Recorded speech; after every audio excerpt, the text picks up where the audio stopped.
Hello दोस्तों, नमस्कार। मैं एडवोकेट प्रभास रंजन। आज के इस वीडियो में हम लोग पढ़ेंगे भारतीय न्याय संहिता 2023। इसका चैप्टर 2 डील करता है पनिशमेंट के बारे में, दंड प्रावधानों के बारे में। इस चैप्टर में डील किया गया है सेक्शन 4 to 13, धारा 4 से 13 तक पनिशमेंट के बारे में, मतलब दंड प्रावधानों के बारे में डील किया गया है। तो आइए हम लोग पढ़ते हैं। Section 4 deals with punishments. Section 4 जो है वो दंड प्रावधानों के बारे में बताता है। तो ये क्या कहता है? The punishments to which the offenders are liable under the provision of this are. इसका मतलब हुआ कि इस संहिता में जो ऑफेंडर्स होते हैं वो किस पनिशमेंट में लायबल होंगे, वो उनका नाम दिया हुआ है इसमें। तो सबसे पहला है डेथ सेंटेंस। तो डेथ सेंटेंस आप देख सकते हैं, ये डेथ सेंटेंस फांसी होती है, वो है। सेकेंड है इम्प्रिजनमेंट फॉर लाइफ। ये पिक्चर में आप देख सकते हैं, इम्प्रिजनमेंट फॉर लाइफ है, आजीवन कारावास। मतलब जब तक उनकी मृत्यु नहीं हो जाएगी तब तक उनको कारावास में रखा जाएगा। सी है इम्प्रिजनमेंट, और ये इम्प्रिजनमेंट दो तरह का है, रिगरस और सिंपल। रिगरस में क्या होता है? हार्ड लेबर, मतलब उसमें कोई काम करना पड़ता है, मेहनत का काम करना पड़ता है रिगरस इम्प्रिजनमेंट में, कारावास के अंदर में। और सिंपल इम्प्रिजनमेंट में, कारावास के अंदर में काम हार्ड लेबर नहीं करना पड़ता है। डी है फॉरफीचर ऑफ प्रॉपर्टी। इस पिक्चर में आप देख सकते हैं फॉरफीचर प्रॉपर्टी। यहाँ पे प्रॉपर्टी को सील कर दिया गया है, गाड़ी, बंगला, बैंक अकाउंट, ये सब सीज कर दिया गया है, प्रॉपर्टी को फॉरफिट कर दिया गया है। तो ये भी एक प्रकार का सजा है। फाइन, फाइन यहाँ पे आप देख सकते हैं, इसमें पैसा दिया जाता है फाइन के हिसाब से। तो ये फाइन हो गया आपका। और कम्युनिटी सर्विस हो गया ये। इसमें क्या है? For the benefit of community आपको काम करना पड़ता है। जैसे यहाँ पे लोग एक जंगल को साफ कर रहे हैं, एक सोसाइटी को साफ कर रहे हैं, ये कम्युनिटी सर्विस हो गया। नेक्स्ट, ये जो सेक्शन है ये पहले आईपीसी के सेक्शन 53 में डील करता था। और पहले जो था वो कम्युनिटी सर्विस नाम का कोई पनिशमेंट नहीं था, वो इस संहिता में ऐड किया गया है एज ए पनिशमेंट। इस कम्युनिटी सर्विस नाम के पनिशमेंट का कोई डेफिनेशन बीएनएस में नहीं दिया गया है, लेकिन बीएनएसएस जो है, भारतीय नागरिक सुरक्षा संहिता, उसके सेक्शन 23 में इसको एक्सप्लेन किया गया है। क्या एक्सप्लेन किया गया है? वर्क विच द कोर्ट में ऑर्डर, कोई भी काम जो कोर्ट ऑर्डर करेगी to a convert to perform as a form of punishment benefit the community. वो जो काम जो होगा वो for the benefit of community होगा, which for which he shall not be entitle for any remuneration. मतलब इसका कोई रिम्यूनरेशन नहीं मिलेगा। जैसे हम लोग कोई काम करते हैं तो उसको रिम्यूनरेट किया जाता है, पैसा देते हैं या कुछ देते हैं, कैश और काइंड कुछ में भी। लेकिन यहाँ पे क्या है, ये एक एज ए पनिशमेंट है, ये perform as a form of punishment बोला गया है। मतलब ये पनिशमेंट की तरह काम करेगा, इसमें रिम्यूनरेशन नहीं दिया जाएगा। अब आते हैं सेक्शन 5 में। Section 5 deals with commutation of sentences, मतलब सज़ा को कम करना होता है। सज़ा को कैसे कम करेंगे उसके बारे में बताएंगे, कौन करता है? To appropriate government. The appropriate government होती है may appropriate government may without the consent of the offender commute the punishment under the संहिता। जो अप्रोप्रिएट गवर्नमेंट है वो क्या कर सकती है? बिना कंसेंट के, बिना किसके कंसेंट के? ऑफेंडर, मतलब जो अपराधी है उसके कंसेंट लेने की जरूरत नहीं होगी यहाँ पे। वो उसका कंसेंट लिए बिना अप्रोप्रिएट गवर्नमेंट जो होगी वो क्या करेगी? उसके सज़ा को कम कर देगी, कम्यूट कर देगी। और ये कैसे करेगी? तो according with the section 474 of BNSS, तो भारतीय नागरिक सुरक्षा संहिता के 474 जो धारा है, धारा 474, उसके तहत उसके पनिशमेंट को बिना ऑफेंडर के कंसेंट के एक अप्रोप्रिएट गवर्नमेंट जो होती है वो उसके सज़ा को कम कर सकती है। मेक दिया हुआ है, कर सकती है, नहीं भी करेगी। तो इसको एक्सप्लेन किया कि अप्रोप्रिएट गवर्नमेंट होता क्या है। तो अप्रोप्रिएट गवर्नमेंट क्या होगा कि डेथ सेंटेंस वाला जो प्रोविज़न होता है, सजा का प्रावधान है, उस केस में, या कोई ऐसा ऑफेंस जिसके एग्जीक्यूशन का जो पावर है वो यूनियन के अंदर में है, तो उस केस में एक सेंट्रल गवर्नमेंट जो होगी वो अप्रोप्रिएट गवर्नमेंट होगी। और नेक्स्ट बी में क्या बोला गया है? वेदर ऑफ डेथ और नॉट, जो एक सज़ा होगा या वो मृत्युदंड हो सकता है या नहीं हो सकता है। उस केस में अगर किसी लॉ जिसको एक्सिक्यूट करने का पावर स्टेट गवर्नमेंट में है तो उस केस में स्टेट गवर्नमेंट जो होगी वो अप्रोप्रिएट गवर्नमेंट होगी। पहले ये प्रोविजन आईपीसी के सेक्शन 54 एंड 55 में था। 54-55 जो इंडियन पिनल कोड था, भारतीय दंड संहिता, अब तो भारतीय न्याय संहिता हो गया है। तो दंड संहिता में सेक्शन 54 और 55, 54 एंड 55 जो था उसमें इसको डील किया गया था। पहले क्या था कि वो क्रॉस रेफरेंस नहीं लेते थे सीआरपीसी का, लेकिन बीएनएसएस है वो क्रॉस रेफरेंस लेगी बीएनएसएस का। तो क्या क्रॉस रेफरेंस लेगी, वो आते हैं पढ़ते हैं सेक्शन 474 ऑफ भारतीय नागरिक सुरक्षा संहिता। तो appropriate government may without the consent of person sentence compute, तो बिना कंसेंट का कम्यूट करेगा। तो कैसे करेगी कम्यूट, तो जिस केस में डेथ सेंटेंस मृत्यु दंड मिला है तो मृत्यु दंड को कम करके लाइफ इम्प्रिजनमेंट मतलब आजीवन कारावास की सजा में कम्यूट करेगी। बी कहता है कि जो इसमें आजीवन कारावास मिला हुआ है, लाइफ इम्प्रिजनमेंट मिला हुआ है, उसको 7 साल तक का सजा में कन्वर्ट कर देगी। यहाँ पे 7 साल मतलब लाइफ इम्प्रिजनमेंट से 7 ईयर तक मतलब ऊपर से काउंट करेंगे। जैसे मतलब वो 10 साल भी हो सकता है, 12 साल भी हो सकता है, 20 साल में, लेकिन 7 साल से वो नीचे नहीं होगा। मतलब लाइफ इम्प्रिजनमेंट आजीवन कारावास है तो उसको 7 साल से कम की सज़ा में कम्यूट नहीं कर सकते हैं, उसको 7 साल तक के ही लिए करेंगे, उससे नीचे नहीं करेंगे। अब जिसमें अगर 7 साल का सज़ा दिया हुआ है तो उसको कम्यूट करके 3 साल तक, मतलब उसके नीचे नहीं, 3 साल से नीचे नहीं, 2 साल की सज़ा नहीं होगी, 1 साल की सज़ा नहीं होगी, उनको 3 साल तक के लिए ही कम्यूट कर सकते हैं। मतलब 3 साल से ऊपर कितना भी सज़ा दे सकते हैं, 3 साल से नीचे सज़ा नहीं देंगे। अगर किसी में सेंटेंस लेस देन 7 ईयर्स है, अगर 7 साल से नीचे का सज़ा दिया गया हुआ है और उसको कम्यूट करना है तो उसको सिर्फ फाइन में कम्यूट कर देंगे। मतलब अब उसको सिर्फ फाइन ही देना पड़ेगा। जैसे मान लीजिए किसी को 4 साल की सज़ा दी गई है तो 4 साल को कम्यूट करके उसको सिर्फ फाइन देने के लिए उसको कम्यूट कर देंगे। 4 साल की सज़ा है तो उसको कम्यूट करके सिर्फ फाइन देना है, इतना पे कम्यूट कर देंगे। ई में क्या क्या है, a sentence of rigorous imprisonment for simple imprisonment for any term to which that person might have been sentence. अब जहाँ पर रिग्रेस इम्प्रिजनमेंट में दिया होगा, जैसे मतलब किसी को दिया होता है कि 5 साल विद रिग्रेस इम्प्रिजनमेंट, तो उसको सिंपल इम्प्रिजनमेंट और 5 साल का सजा मिल जाएगा। मतलब रिग्रेस सिर्फ सिंपल में हो गया लेकिन वो 5 साल का सजा, 5 साल ही रहा लेकिन रिग्रेस को कम्यूट करके सिंपल बना दिया गया। अब इस पे एक केस है state of Tamil Nadu versus Nalini. ये 1999 का केस है। आप लोग जानते होंगे कि हमारे former prime minister Rajiv Gandhi जो थे उनको बॉम्ब से उड़ा दिया गया था, तो उसी के रिगार्डिंग ये केस है। इसमें क्या हुआ था कि 1990 मई 1919 में 1999 में एपेक्स कोर्ट जितने भी अपराधी थे उससे रिलेटेड उनको डेथ सेंटेंस देते हैं। इसमें 4 लोग ऑफेंडर थे, 4 लोगों को डेथ सेंटेंस दिया जाता है। तो तमिलनाडु गवर्नमेंट क्या करती है कि उसमें से जो एक है नलिनी, उसके डेथ सेंटेंस को कम्यूट कर देती है। किसके रिकमेंडेशन अपील पे, सोनिया गांधी जी के अपील पे रिकमेंडेशन पे तमिलनाडु गवर्नमेंट क्या करती है, नलिनी को डेथ सेंटेंस के कम्यूट कर दिया जाता है।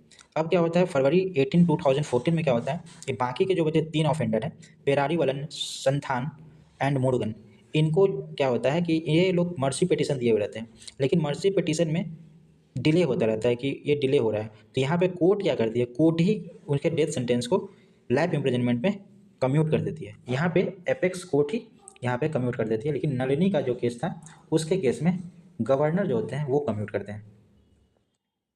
अब एक और केस है Shatrughan Chauhan versus Union of India 1947 का केस है।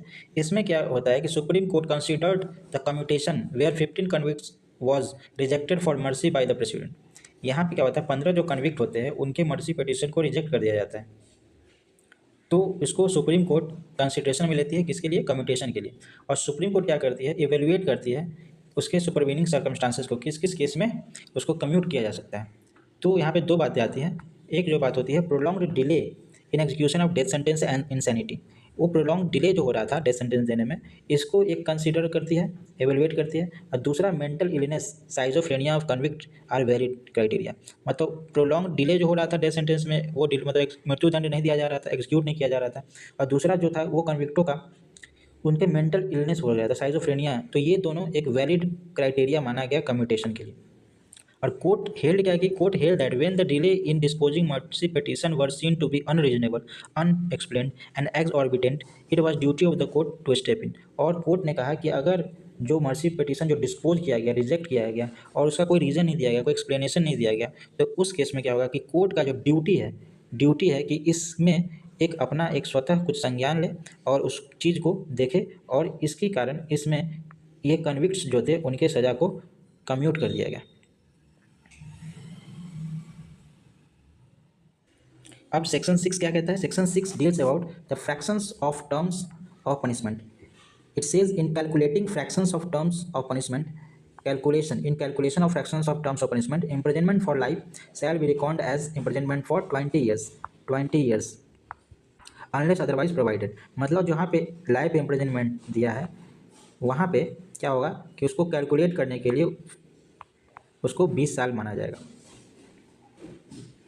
और ये कैलकुलेशन क्या कहाँ होता है, तो कभी कभी हम लोग देखते हैं फाइन भी दिया रहता है, तो फाइन का डिफ़ॉल्ट हो जाता है। तो डिफ़ॉल्ट के केस में तो जो मैक्सिमम जो पनिशमेंट दिया गया है उसका 1/4 होता है, जो कि हम लोग आगे के सेक्शन में डील करेंगे। तो हम लाइफ इम्प्रिजनमेंट का 1/4 कैसे करेंगे, तो उस केस में आपको इस सेक्शन का हेल्प लेना पड़ेगा। तो यहाँ पे हम लोग देखते हैं कि लाइफ इम्प्रिजनमेंट को 20 साल किया गया, तो 20 साल का 1/4 करके हम लोग वहाँ पे डिफ़ॉल्टर के फाइन के डिफ़ॉल्टर को वो हम लोग सज़ा दे सकते हैं। तो ये सेक्शन वहाँ पे काम आ सकता है। अब इसमें एक केस है union of India versus Sriharan, 2015 का केस है union of India versus Sriharan. इसमें क्या कहा गया था कि लाइफ इम्प्रिजनमेंट का जो पनिशमेंट होता है वो सेक्शन 376A एंड और डी, जो ये रेप के रिगार्डिंग सेक्शंस है, उसमें क्या होता है कि जो लाइफ इम्प्रिजनमेंट की जो सज़ा है वो for the reminder period of convicts life, मतलब जब तक वो मृत्यु नहीं पा लेता है तब तक, मतलब रिमाइंडर ऑफ कन्विक्स लाइफ, सज़ा हुआ उसको, और सज़ा मान लीजिए वो 20 साल का था तब वो क्राइम किया, तो 20 साल के बाद उसको सज़ा जो मिलेगी, तो 20 साल से लेके वो जब तक डेथ नहीं हो जाती उसकी तब तक उसको लाइफ इम्प्रिजनमेंट मिलेगा। वो जो पहले हम लोग सेक्शन पढ़े हैं कि 20 ईयर काउंट होता है, वो इस केस में हुआ। लाइफ इम्प्रिजनमेंट का मतलब ही होता है फॉर होल लाइफ, तो पूरे लाइफ के लिए उसको सज़ा दिया जाएगा, ना कि 20 साल के लिए ओनली। अब सेक्शन 7 क्या कहता है? सेक्शन 7 डील्स विद सेंटेंस में be in certain cases of imprisonment Holi और पार्शली rigorous or simple.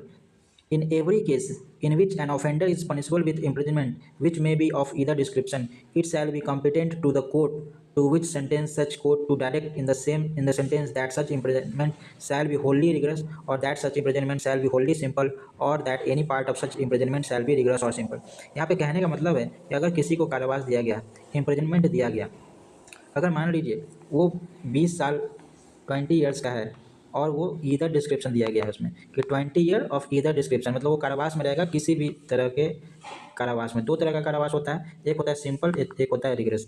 तो इसमें ये बोला गया है कि वो जो सज़ा होगा ईदर डिस्क्रिप्शन का, वो पूरा का पूरा 20 साल रिगरस हो सकता है या 20 साल सिंपल हो सकता है पूरा, या मान लीजिए कोई भी पार्ट, जैसे मान लीजिए कि 5 साल रिगरस दे दिए और 15 साल सिंपल दे दिए, तो ऐसा भी हो सकता है, या 10 साल रिगरस 10 साल सिंपल, तो ऐसे भी हो सकता है। अब सेक्शन 8 क्या कहता है? Amount of fine liability in default of payment of fine. इसका मतलब अगर मान लीजिए किसी को सज़ा दिया गया और सज़ा वो कारावास का है और फाइन का भी है, और वो फाइन नहीं देगा, तो क्या होगा उस केस में, उसी के बारे में इस सेक्शन में डील किया गया है। सब section 1 says where no sum is expressed to which the fine may extend, the amount of fine to which the offender is liable is unlimited but shall not exceed। ये जो सब section 1 है, पहले section 63 of IPC था। ये कहता है अगर कहीं पे कितना फ़ाइन देना है ये नहीं बोला गया है, तब उस केस में कितना फ़ाइन होगा, तो फाइन अनलिमिटेड होगा, लेकिन वो नहीं एक्सीड करेगा, ज़्यादा एक्सेसिव नहीं होगा, अनलिमिटेड होगा मगर एक्सेसिव नहीं होगा। सब सेक्शन 2 ये क्या कहता है? वो सब सेक्शन जो 2 इसका है वो पहले सेक्शन 64 में था, तो इसका सब सेक्शन 2 क्या कहता है? सब सेक्शन 2 में ये बोलता है in every case of an offence of N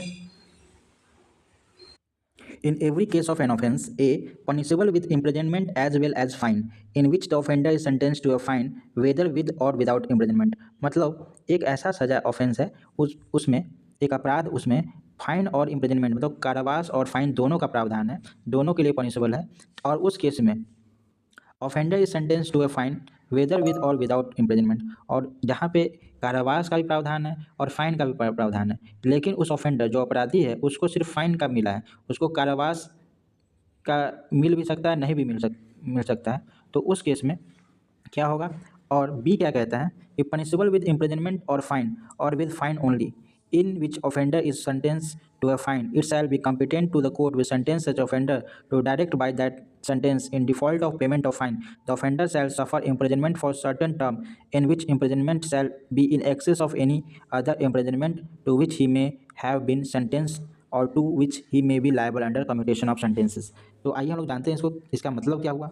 देखिए इसको 2 पार्ट में बोला है, ए एंड बी। पहला पार्ट में कहता है कि अगर किसी सेक्शन में अपराध में बोला गया है कि उस अपराधी को इम्प्रिजनमेंट मतलब कारावास भी दिया जा सकता है और फाइन भी दिया जा सकता है, तो उस केस में अगर उसको फाइन दिया जा रहा है विद इम्प्रिजनमेंट विदाउट इम्प्रिजनमेंट, मतलब कारावास के साथ फाइन या बिना कारावास के सिर्फ फाइन, उस केस में ये पहला पार्ट बोल दिया है। और दूसरा पार्ट में क्या कहता है कि पनिशेबल मतलब उनको पनिशमेंट दिया जा सकता है कारावास का या फाइन का या सिर्फ फाइन का, मतलब अलग अलग है, अलगाव दिया हुआ है यहाँ पे और लिखा हुआ है, तो यहाँ पर सिर्फ कारावास या सिर्फ फाइन के बारे में बोला गया है, तो उस केस में क्या होगा कि offender is sentence to a fine, it shall be competent to the court. जो कोर्ट की कॉम्पिटेंसी क्या होगी इसके बारे में बोला गया है कि कोर्ट क्या होगा, डायरेक्ट करेगी कि जो default of payment of fine होगा, जो पेमेंट नहीं दिया है फाइन के लिए उसका डिफ़ॉल्टर हो गया, तो उस डिफ़ॉल्ट के में क्या होगा कि उसको इम्प्रिजनमेंट की सज़ा मिलेगी एक सर्टेन टर्म के लिए, अगर फाइन में डिफ़ॉल्ट करता है तो। और वो इम्प्रिजनमेंट कैसा होगा, किस टाइप का होगा, वो in excess of other imprisonment, मतलब जितना उसको सज़ा मिला है उस, मतलब इम्प्रिजनमेंट वाला सज़ा, कारावास की सज़ा, उसके अतिरिक्त in excess of any other imprisonment, जो पहले कोई कारावास की सज़ा मिलेगी उसके अतिरिक्त वो सज़ा दिया जाएगा। तो इस या जिस कारावास में उसको कम्यूट कर दिया गया है उसके तहत उसको मिलेगा। इसको हम लोग ऐसे समझ सकते हैं कि जैसे मान लीजिए किसी को सज़ा मिला है 20 साल इम्प्रिजनमेंट, जैसे मान लीजिए किसी को 20 साल का इम्प्रिजन मिला है प्लस फाइन मिला हुआ है, फाइन की सज़ा, तो इसमें क्या होगा, तो इसका ये डिफ़ॉल्ट कर देता है, मतलब नहीं देता है, तो डिफ़ॉल्ट के बदले में इसको मान लीजिए 5 ईयर का इम्प्रिजनमेंट मिल गया, तो 20+5 जो होगा 25 ईयर्स का टोटल इम्प्रिजनमेंट इनको भुगतना पड़ेगा। तो यही इन एक्सेस होगा। और जो बोला गया कम्यूट करने का जो बोला गया है, ऐसे मान लीजिए किसी को 20 साल की सज़ा मिली है प्लस फाइन मिला है, तो उस केस में क्या होगा, 20 साल की सज़ा मिली है प्लस फाइन मिला हुआ है और उसका सज़ा जो है ना कम्यूट हो गया, तो कम्यूट होकर मान लीजिए वो 10 ईयर का हो गया, तो 10 ईयर का जो ये सज़ा हुआ, तो उसमें उसमें जो डिफ़ॉल्ट का होगा 10 प्लस, अब 20 वाला जो कम्यूट हो गया था, 20 ईयर कम्यूट का 10 हो गया, तो अब 10 ईयर जो कम्यूटेड इम्प्रिजनमेंट है उसमें ये डिफ़ॉल्ट का जो इम्प्रिजनमेंट होगा वो ऐड हो जाएगा और मिल के वो कितना हो जाएगा, वो 15 हो जाएगा। तो 15 साल की सज़ा उसको मिलेगी, मतलब कम्यूटेड वाले में वो फाइन का डिफ़ॉल्ट का इम्प्रिजनमेंट वो ऐड हो गया। अब सबसेक्शन 3 क्या कहता है, the term for which court directs the offender to be imprisoned in default of payment of fine shall not exceed 1/4 of the term of imprisonment, which is the maximum fixed for the offence, if the offence is punishable with imprisonment as well as fine। अब यहाँ पे कहता है कि जो default होगा तो वो इम्प्रिजनमेंट कितना का हो जाएगा, जैसे मान लीजिए कोई भी सज़ा हुआ 16 ईयर्स का मैक्सिमम उसमें पनिशमेंट है और वो डिफ़ॉल्ट करता है, तो जो मैक्सिमम का 1/4 होगा, मतलब 16 का 1/4 जो हुआ तो ये ऐड हो जाएगा, तो ये कितना हो गया, 20 ईयर्स का इम्प्रिजनमेंट मिलेगा। मतलब जो मैक्सिमम पनिशमेंट है, मान लीजिए 16 ईयर जो ये मैक्स पनिशमेंट है उस सज़ा के लिए, उस अपराध के लिए, तो इसका 1/4 जो होगा वो उसमें ऐड हो जाएगा और टोटल फिर वो कारावास उस अपराधी को झेलना होगा। पहले ये सब सेक्शन 65 ऑफ आईपीसी में था।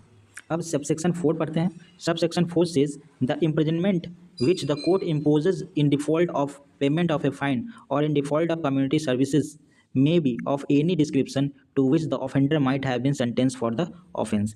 अब यहाँ पे कहता है कि जो इम्प्रिजनमेंट दिया गया है कोर्ट के द्वारा, तो उसमें जो है ना फाइन का डिफ़ॉल्ट करते हैं या कम्युनिटी सर्विस का डिफ़ॉल्ट करते हैं, मतलब कम्युनिटी सर्विस नहीं करते या फाइन पेमेंट नहीं करते हैं, तो उस केस में क्या होगा कि वो जो इम्प्रिजनमेंट होगा वो एनी डिस्क्रिप्शन हो सकता है to which the offender might have been sentence for offence, जिसके लिए वो सज़ा के हकदार होंगे। और एनी डिस्क्रिप्शन का मतलब तो आप जानते ही हैं, सिंपल भी हो सकता है या रिगरस भी हो सकता है। अब सबसेक्शन 5 क्या कहता है, subsection 5 says if the offence is punishable with fine or community service the imprisonment which the court imposes in default of payment of fine or in default of community service shall be simple, and the term for which the court directs the offender to be imprisoned in default of payment of fine or in default of community service shall not exceed a 2 months when amount of fine does not exceed 5,000 rupees, b 4 months when the amount of fine does not exceed 10,000 rupees, c 1 year in any other cases।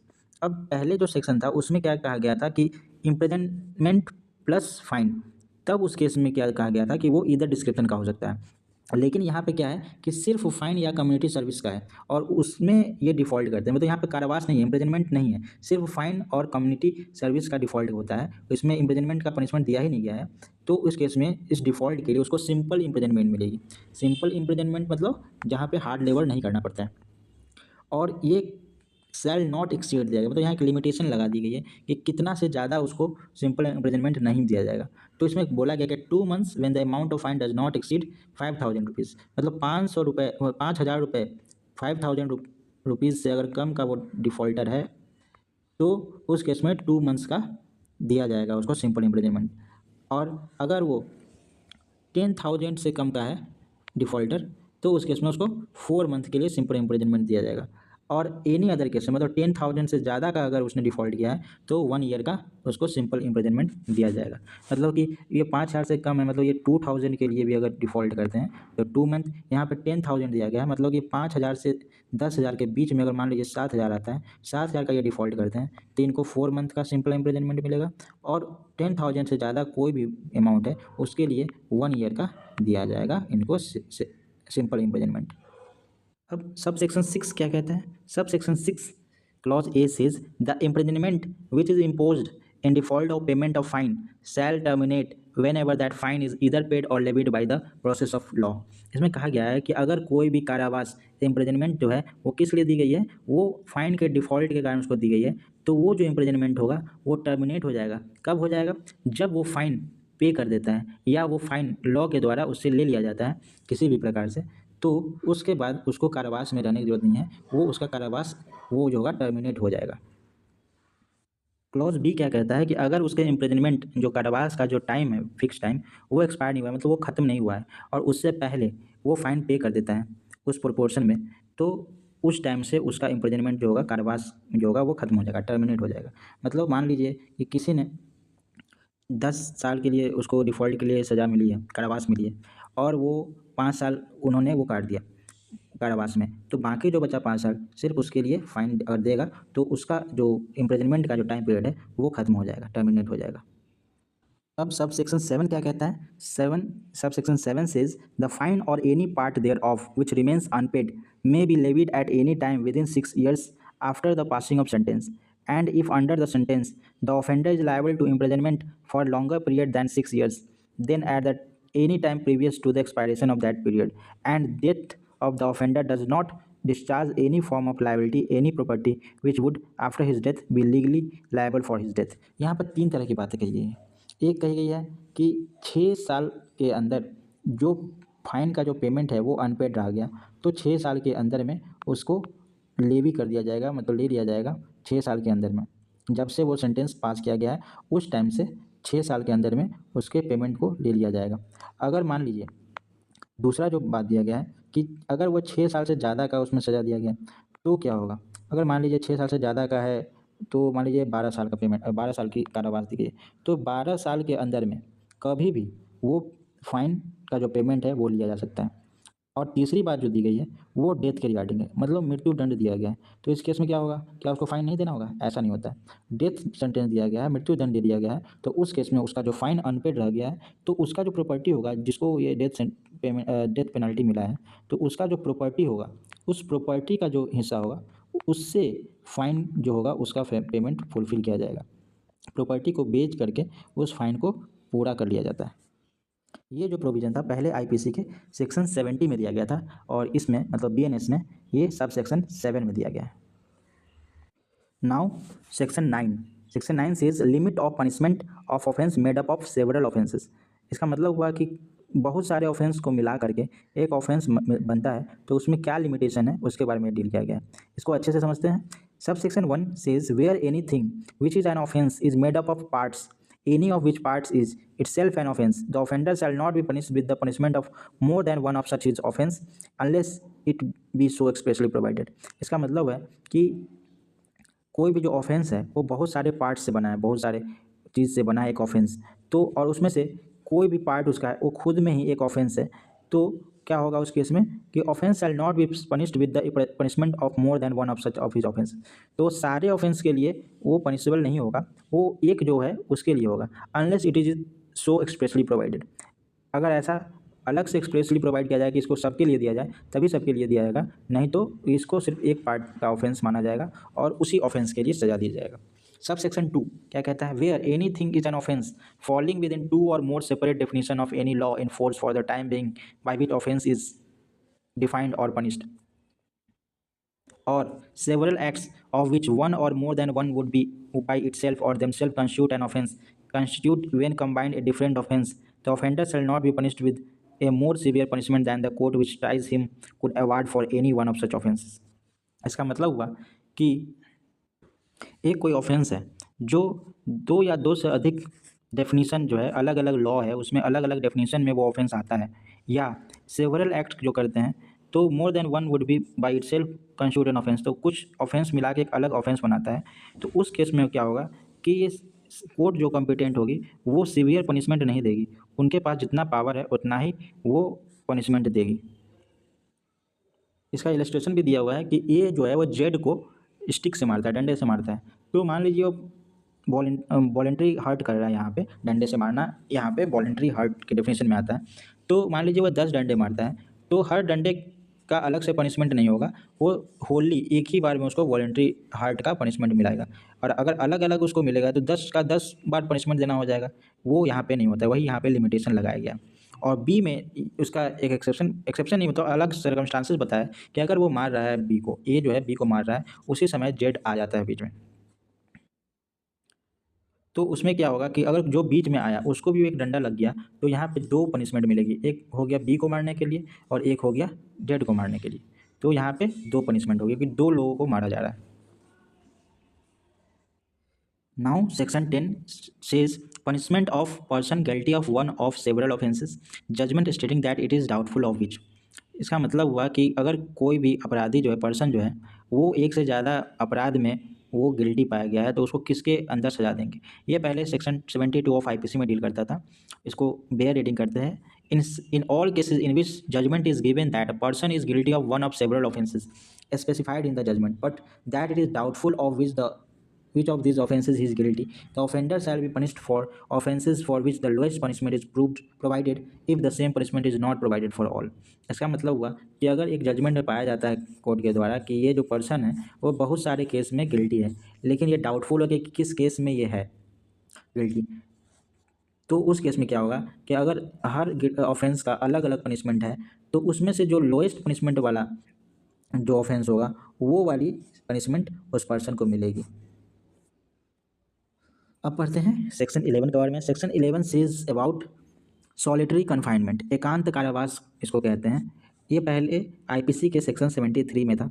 It says when ever any person is convicted of an offence, मतलब कोई भी व्यक्ति है वो एक offence में convict किया गया है, कन्विक्ट मतलब अपराध उस पर साबित हो गया है, तो for which under this Sanhita the court has power to sentence him rigorous imprisonment. और जिस ऑफेंस में वो कन्विक्ट पाया गया है, मतलब उस पर अपराध साबित हो गया है, और उसमें कोर्ट के पास पावर है कि उस सज़ा के लिए उसको रिगरस इम्प्रिजनमेंट दे सकते हैं, मतलब ऐसा कारावास जिसमें उसको हार्ड लेबर करना पड़ता है, ऐसा अगर कोर्ट के पास पावर है उस ऑफेंस में कि इसको रिगरस इम्प्रिजनमेंट दे सकते हैं, तो कोर्ट क्या करेगी, द कोर्ट में bye it's sentence order that offender shall be kept in solitary confinement for any portion or portions of the imprisonment to which he is sentenced।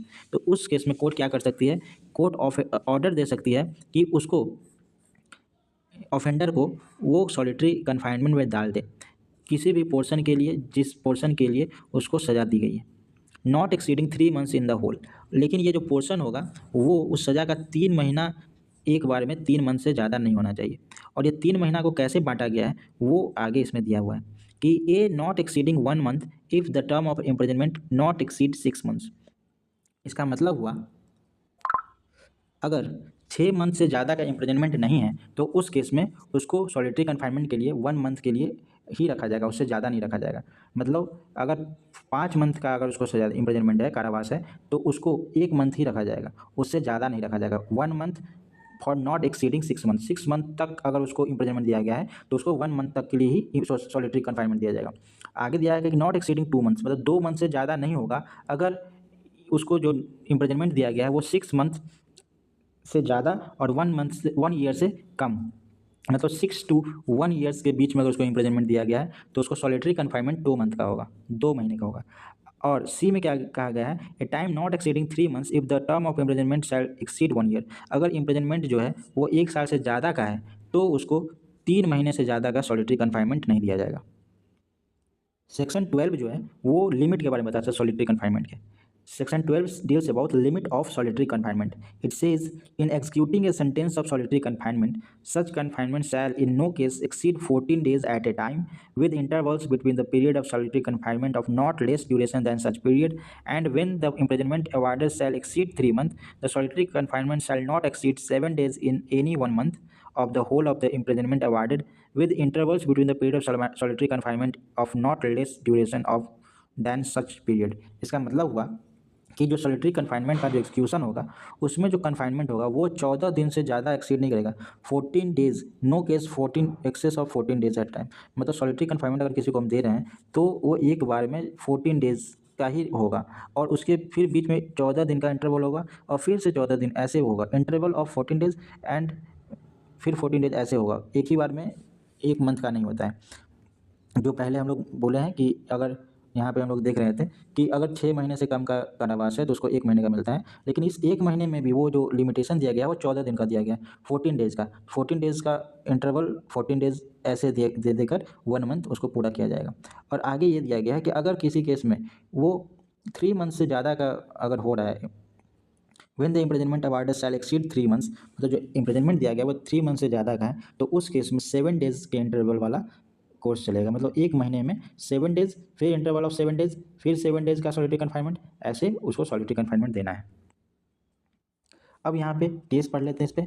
उन्नी Krishnan and others versus state of Andhra Pradesh and others 1993 का case है। इसमें supreme court ने क्या कहा था कि right against solitary confinement is one of the rights fall under the article 21 of constitution of India. मतलब सॉलिटरी कन्फाइनमेंट के विरोध में जो राइट है अगेंस्ट द सॉलिटरी कन्फाइनमेंट वो एक प्रकार से राइट टू लाइफ है, जो कॉन्स्टिट्यूशन के आर्टिकल 21 में दिया गया है ना, वो right against solitary confinement is one of the right to life under constitution of India, जो कि 21 आर्टिकल 21 में डील करता है। दूसरा केस है कि Kishore Singh, Ravinder Dev etcetera versus state of Rajasthan 1981। इसमें क्या कोर्ट ने हेल्ड किया था? The court held that solitary confinement can be imposed only in some exceptional cases for security reason. मतलब सॉलिटरी कन्फाइनमेंट कब दिया जाएगा? तो वही बोला गया था कि ये एक्सेप्शनल केस जो होगा उस केस में ही दिया जाएगा, और ये किस लिए होगा? सिक्योरिटी रीजन के लिए दिया जाएगा। It can not be impose on flimsy ground like behaving in an uncivilised manner, loitering in the prison, etc. Also, prisoners are not to be dealt with the mercy of the prison authorities and they should comply with the principle of natural justice। इसका मतलब हुआ कि जो solitary confinement दिया जाता है वो exceptional case में दिया जाता है जब कोई सिक्योरिटी रीज़न होता है। जैसे जो अपराधी है उनको अगर कोई सिक्योरिटी रीज़न हो या उसको डर हो कि उसको मार दिया जाएगा बहुत सारे अपराधी के द्वारा, उस केस में, या वो अपराधी दूसरे के लिए सिक्योरिटी रीज़न के लिए खतरा बन जाए, तो उस केस में भी उसको सॉलिटरी कन्फाइनमेंट डाला जाता है। और यहाँ पे ये एक्सेप्शनल केस होना चाहिए, ना कि किसी भी अनसिविलाइज्ड मैनर के लिए या कोई भी छोटा मोटा कारण के लिए उनको सॉलिटरी कन्फाइनमेंट में नहीं डाला जाएगा। और ये जो सॉलिटरी कन्फाइनमेंट में डालना होगा ये प्रिजन अथॉरिटी का मर्जी पे नहीं होता है, ये नेचुरल जस्टिस को कंप्लाई करता है। मतलब ये सारी बातों को ध्यान में रखते ही सॉलिटरी कन्फाइनमेंट दिया जाएगा। वो खुद से जो जेलर होते हैं वो अपने मन से किसी को सॉलिटरी कन्फाइनमेंट में नहीं डाल सकते। अब एक केस है सुनील बत्रा वर्सेस दिल्ली एडमिनिस्ट्रेशन 1980। इसमें सुप्रीम कोर्ट ने क्या ऑब्जर्व किया था कि section 30 of the prison act although authorise the jail authority to keep the prisoner in solitary confinement, it does not give licence to torture inmates. इसका मतलब हुआ कि जो प्रिजन एक्ट का सेक्शन 30 सब सेक्शन 2 है वो ऑथराइज करता है कि किसी भी प्रिजनर को, कैदी को सॉलिटरी कन्फाइनमेंट डालने का। इसका ये मतलब नहीं हुआ कि वो अपराधी को टॉर्चर करेंगे, कैदी को टॉर्चर नहीं कर सकते हैं। सॉलिटरी कन्फाइनमेंट डाल सकते हैं लेकिन टॉर्चर नहीं कर सकते हैं। Now the last section of the chapter punishment, it is section 13. It says enhanced punishment for certain offenses after previous conviction। ये जो सेक्शन है ये पहले सेक्शन 75 ऑफ आईपीसी में डील करता था। ये पनिशमेंट के इन्हांसमेंट के बारे में डील करता है। और किस प्रकार का इन्हांसमेंट होता है वो पढ़ते हैं। It says whoever having been convicted by a court in India of an offence punishable under chapter 10 or chapter 17 of the Sanhita with imprisonment of either description for a term of 3 years or upward shall be guilty of any offence punishable under either of those chapters with like imprisonment for the like term shall be subject for every such subsequent offence to imprisonment for life or to imprisonment of either description for which a term which may extend to 10 years।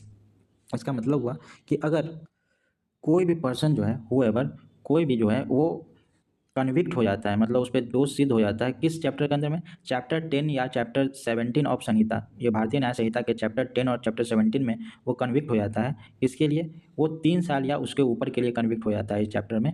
For either description, वो regret या simple imprisonment कोई भी सा हो, और वो 3 साल या उससे ऊपर के लिए कन्विक्ट हो जाता है, तो उस केस में जो सब्सिक्वेंट अगर ऑफेंस करेगा उससे रिलेटेड तो उसको लाइफ इम्प्रिजनमेंट भी हो सकता है, या imprisonment for either description for a term which में एक्सटेंड टू 10 ईयर्स, या 10 साल तक का सज़ा हो सकता है सब्सिक्वेंट सब्सिक्वेंट कन्विक्शन पे।